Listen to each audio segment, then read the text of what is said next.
நெல்லை பாலு அவர்களுடைய இந்த அன்னதான திட்டத்தை தொடர்ந்து நடத்துவதற்கு வாழ்த்துக்களை தெரிவித்துக் கொண்டு, நடைபெற்று கொண்டிருக்கிற மக்கள் விரோத திமுக அரசு 3 ஆண்டுகளை நிறைவு செய்திருப்பதை நாம் பார்க்கிற போது 30 ஆண்டுகளுக்கான சுமைகளை மக்கள் தலையிலே ஏற்றி வைத்திருக்கிறது.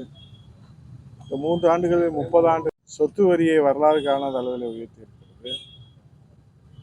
அதோடு இன்றைக்கு பால் விலை உயர்வு, பத்திர பதிவு கட்டண உயர்வு என்று விலைவாசி உயர்வுகள் அனைத்துமே வரலாறு காணாத வகையில் 3 ஆண்டுகளில் 30 ஆண்டு கால சுமையை மக்கள் தலையிலே ஏற்றி வைத்து இன்றைக்கு மக்கள் விரோத அரசாக இந்த திமுக அரசு இன்றைக்கு ஒரு கொடுங்கோல் அரசாக நடைபெற்று கொண்டிருப்பதை வேதனையோடு நாம் கடந்து செல்ல வேண்டி இருக்கிறது.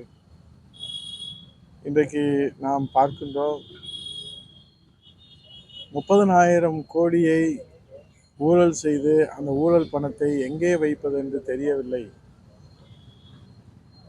மாண்புமிகு முதலமைச்சர் முத்துவேல் கருணாநிதி ஸ்டாலின் அவர்களும் அவருடைய தவ புதல்வர் உதயநிதி ஸ்டாலின் அவர்களும் அவருடைய மருமகன் சபரீசன் அவர்களும் இந்த பணத்தை எப்படி கையாளுவது என்று தெரியவில்லை, தடுமாறிக்கொண்டிருக்கிறார்கள் என்று முன்னாள் நிதி அமைச்சரும் இன்றைய தகவல் தொழில்நுட்ப அமைச்சரும் வெளியிட்ட ஆடியோ, அதன் மூலமாக தமிழக மக்கள் அதிர்ச்சியிலிருந்து உறைந்து போய் இன்னும் வெளியே வரவில்லை.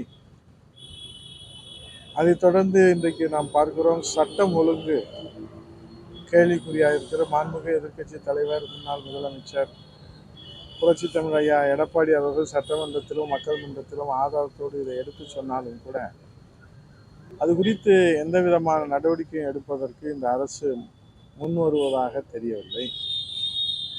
தினந்தோறும் கொலை, கொள்ளை,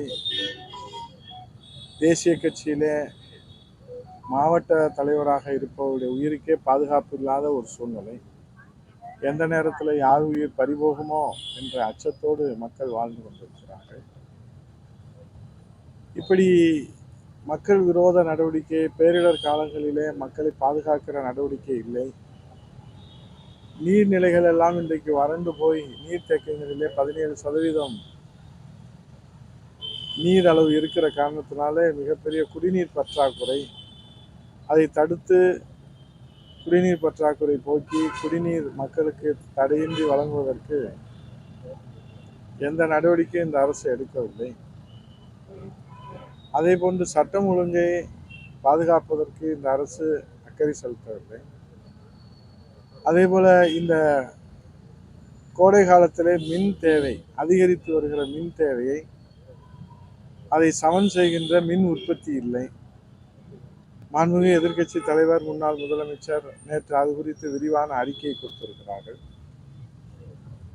இப்படி சொல்லிக்கொண்டே போகலாம். பொதுவாக நம்ம மதுரையை பார்க்கிற போது